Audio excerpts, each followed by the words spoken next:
Hello everyone. এখন গভীর রাত। আজকে জীবনে প্রথম আমি নাইট ডিউটি করতেছি।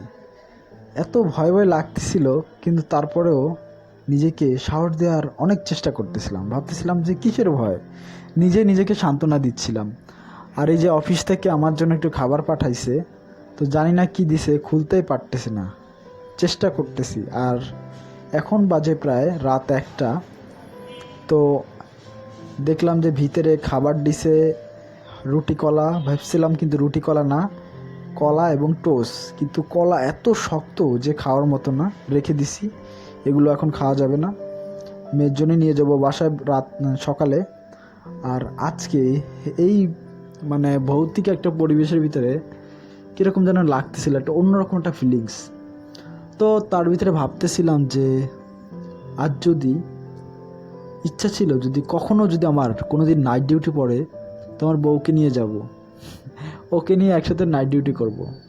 কিন্তু কি ভাগ্য আমার, হ্যাঁ, এমন একটা মানুষকে বিয়ে করছি যে কখনো আমাকে বোঝার চেষ্টা করেনি, আমার পরিবারকে বোঝার চেষ্টা করেনি।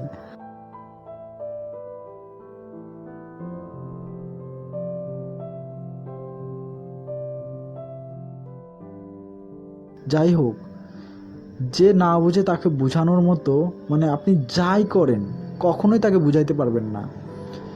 যে থাকার সে থাকবে, আর যে না থাকার সে কখনোই থাকবে না। তো কি আর করার, সে নেই। আমার কোনো কিচ্ছু বলবো না তাকে, সে নিজের কপাল নিজেই পোড়াইছে, আমার করার কিছু নাই। আমি তার জন্য অনেক চেষ্টা করেছি, কি তাকে অনেক বুঝাইছি, কিন্তু সে কখনো আমাকে বুঝে নাই, আমার কোনো কথা সে রাখেনি। যাই হোক, আপনাদের সাথে এটা একা ছিলাম, রাত্রের সময় কাটতেছিল না, তাই ভিডিওটা বানালাম এইভাবে। দেখেন চারিদিকে অন্ধকার, একটা ভৌতিক পরিবেশ, গা ছমছম। একটু প্রস্রাব করতে যাব, তাও ভয় লাগতেছিল, কিন্তু তারপরে অনেক সাহস দিয়ে গেছিলাম। আর এই দেখেন একদম পুরো অন্ধকার, শুধু একটু লাইট আছে। আর আমার সঙ্গী হিসাবে আছে এই যে দুইজন, একজন জার্মান শেপার্ড, দুটা জার্মান শেপার্ড আর একটা মিক্সড। এই যে কালোটা, ওকে তো দেখাই যাচ্ছে না, আর এই যে জার্মান শেপার্ড।